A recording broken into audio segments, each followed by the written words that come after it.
जय गुरु जी संगत जी। वीडियो को लाइक कीजिए, चैनल को सब्सक्राइब कीजिए और बेल आइकन को प्रेस कर दीजिए ताकि आपको लेटेस्ट वीडियो की जानकारी अच्छे से मिल सके।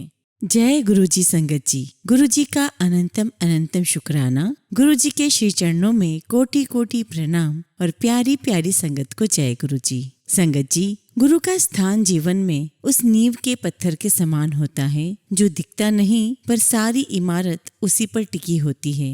गुरु जी ही हमारे जीवन का आधार हैं। जी हाँ संगत जी, हम सब के जीवन का आधार हमारे गुरु जी ही हैं। गुरु जी ने हम सब का जीवन बदल दिया है। हम सोचते ही रहते हैं कि यह काम कैसे होगा और गुरु जी बड़ी कोमलता से उस काम को, उस परेशानी को ऐसे हल कर देते हैं जैसे उसका कोई अस्तित्व था ही नहीं। ऐसा ही आप आज के सत्संग में सुनेंगे कि कैसे गुरुजी ने संगत की लाइफ में चेंजेस लाए जिन्हें वे कभी सोच भी नहीं सकते थे।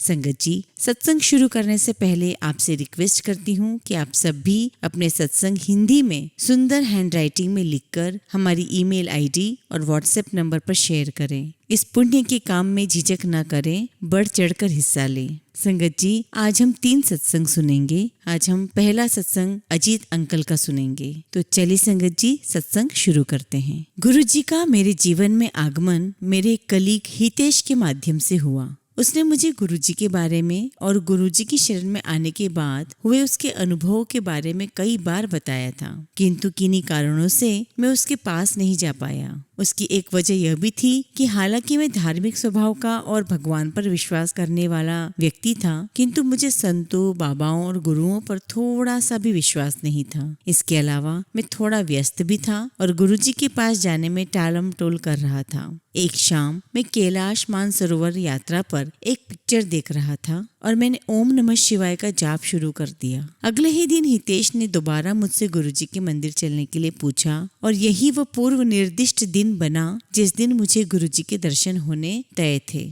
मेरा छोटे मंदिर जो कि एम्पायर स्टेट में है, जाना संभव हो पाया। एक बार वहां पहुंचते ही मैंने अपार शांति का अनुभव किया।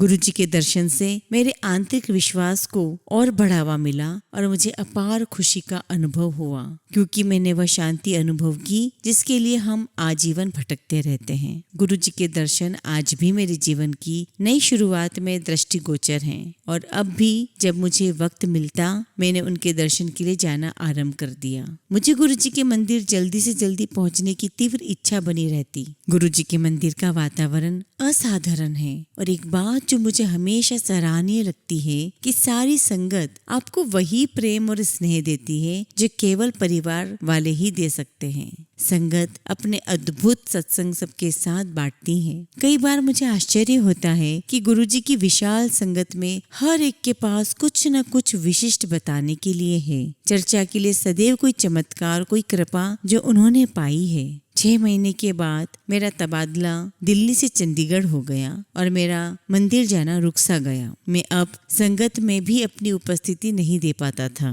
गुरुजी दिल्ली में थे और मैं चंडीगढ़ में, लेकिन मैं उनकी निकटता, छत्र छाया और संरक्षण हमेशा महसूस करता। आज जब मैं ये अनुभव आप लोगों से शेयर कर रहा हूँ, मुझे गुरुजी के मंदिर गए हुए 2 वर्ष से भी ज्यादा वक्त हो गया है, लेकिन मैंने गुरुजी को सदैव अपने साथ महसूस किया है। गुरुजी की महासमाधि झकझोर देने वाली थी, किंतु उनका सानिध्य शारीरिक बंधनों से परे है। मैं गुरुजी के महासमाधि के बाद भी निरंतर उनका संरक्षण महसूस करता हूँ। गुरुजी ने इस बात को चरितार्थ भी किया है, प्रूफ भी किया है। एक दिन मैं और मेरी मंगेतर प्रीति फोन पर बात कर रहे थे और मुझे गुरुजी की सुगंध आने लगी। प्रीति, जो कि उस वक्त तक गुरुजी के बारे में नहीं जानती थी, उसने मुझे बताया कि उसे भी एक सुगंध आ रही है, जबकि उसके आसपास कोई ऐसी चीज नहीं दिख रही थी। वह सुगंध 15 मिनट से ज्यादा समय तक लगातार आती रही। मैंने इस मौके का लाभ उठाकर उसे गुरुजी के बारे में बताया। वह आश्चर्यचकित थी कि कैसे गुरुजी ने एक ही वक्त पर अपनी मौजूदगी का आभास फोन लाइन के दोनों छोरों पर करवा दिया, जबकि हकीकत में हम दोनों हजारों मील दूर थे। गुरुजी से यही प्रार्थना है कि वह हम सबको हमेशा अपनी शरण में रखें। ओम नमः शिवाय। गुरुजी सदा सहाय। संगत जी, अगला सत्संग हम अंजलि आंटी का लेंगे। अक्टूबर 2014 में मेरा भाई गुरुजी के दर्शन कर गुरुजी की छाप मन में लिए बड़े मंदिर से वापस आया। उसने मुझे बताया कि गुरुजी स्वयं शिव हैं। मैंने उस पर विश्वास नहीं किया। 1 महीने बाद उसने गुरुजी की एक फोटो मुझे दिखाई। उस समय मैं एक बड़ी कठिनाई में थी। मैंने गुरुजी की फोटो को एक लंबे समय तक एकटक देखा और इसी बीच मुझे नींद आ गई और नींद में मुझे पहली बार गुरुजी के दर्शन हुए।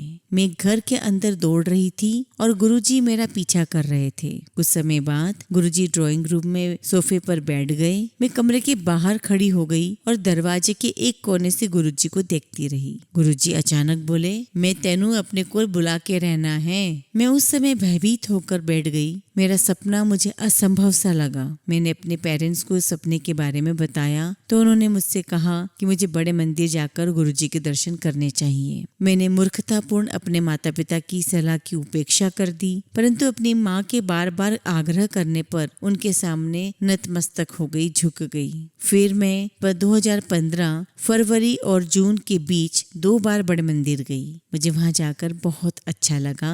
1 महीने बाद गुरुजी का जन्मदिवस मेरी जिंदगी का सबसे भाग्यशाली दिन निकला। 7 जुलाई 2015 मेरे लिए पूरा दिन आशीर्वाद से पूर्ण था।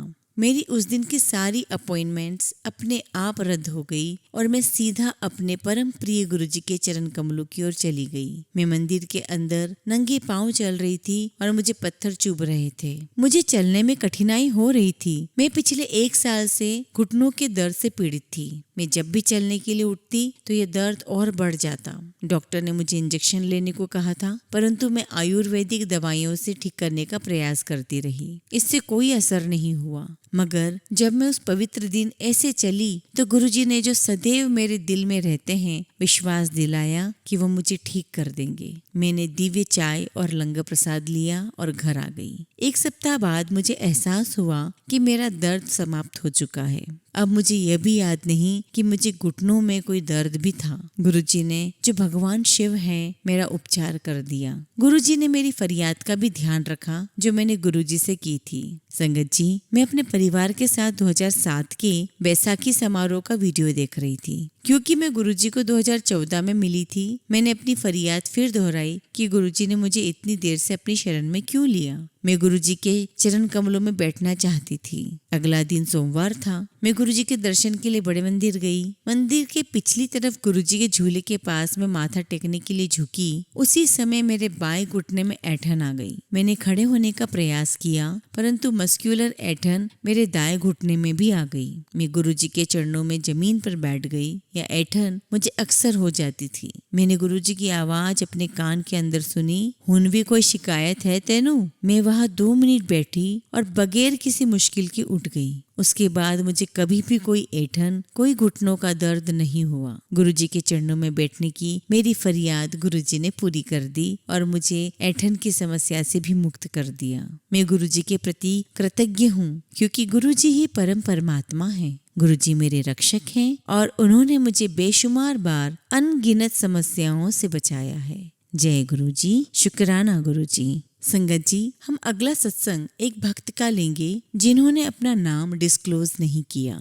यह आश्चर्यजनक बात है कि मुझे गुरुजी के दर्शन का बुलावा उसी दिन आया जिस दिन मैंने अपनी 16 वर्ष पुरानी नौकरी से रेजिग्नेशन दिया। मैं उनसे दिसंबर 2003 में उस वक्त मिली जब मेरा जीवन दिशाहीन था और मैं कुछ समय से एक असाध्य रोग मल्टीपल स्क्लेरोसिस से ग्रसित थी। मैं गुरुजी के दर्शन करने के लिए एम्स में एक भक्त के घर पर गई। मैं तब गुरुजी के बारे में कुछ ज्यादा नहीं जानती थी। मैंने सोचा कि वह एक आम आदमी की तरह ही है जो जीन्स पहनते हैं। मुझे जाने से पहले गुरुजी को माथा टिकाओ या माथा टेको कहा गया, किंतु मेरी चिंता यह थी कि यह माथा टिकाओ है क्या। मैं बहुत कम पूजा पाठ करती थी और उस वक्त भी जब मैं माथा टेक रही थी, अपनी माँ के द्वारा कही यह बात याद आ रही थी कि औरत 3 बार आदमी के चरण छूती है। मैंने गुरुजी के चरण एक बार छुए, किंतु मेरे मन में यह दुविधा बनी रही कि मुझे 2 बार और चरण छूने चाहिए या रुक जाना चाहिए और मैं एक बार में ही लौट गई।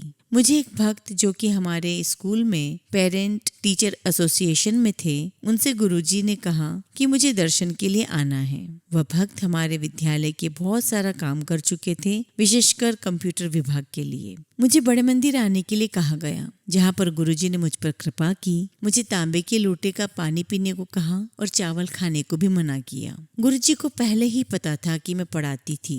जब मैं दोबारा गुरुजी के पास गई, तब गुरुजी ने मुझसे मेरी नौकरी के बारे में पूछा। मैंने तुरंत जवाब दिया कि मैं नौकरी करती हूँ। फिर मैंने खुद को ठीक करते हुए कहा कि मैंने नौकरी छोड़ दी है। उन्होंने कहा, तो क्या घर से काम शुरू कर। इस बात को स्वीकारने में कि गुरुजी ने मुझे नई राह दिखाई है, मुझे थोड़ा वक्त लगा। मैंने नौकरी क्यों छोड़ी, ये कहानी की शुरुआत 1997 में हुई, जब छात्रों की वार्षिक परीक्षाएं चल रही थी। एक दिन मैं स्कूल की बस से उतर रही थी जब मैंने महसूस किया कि किसी ने मेरे सिर पर हल्के से वार किया और कुछ तरल सी चीज मेरे सिर के अंदर से कुछ समय तक बाहर आई। लेकिन सब ठीक रहा और मैं अपना काम ठीक तरह से कर रही थी। जब मैं घर लौट रही थी तब मुझे पहला झटका लगा जब मैंने रास्ते में एक कार दूसरी के ऊपर देखी। फिर घर के शौचालय में मुझे 2 बाल्टियां दिखी, जबकि मुझे पता था कि वहाँ एक ही बाल्टी थी। मैंने अपने पिताजी को, जो कि पेशे से एक डॉक्टर थे, ये बात बताई। मेरे पिताजी डॉक्टर माथुर मुझे MRI के लिए ले गए, जिससे पता चला कि मुझे मल्टीपल स्क्लेरोसिस था, एक ऐसा रोग जिसका कई डॉक्टरों को पता ही नहीं है और जिसका पूरी दुनिया में कोई इलाज नहीं।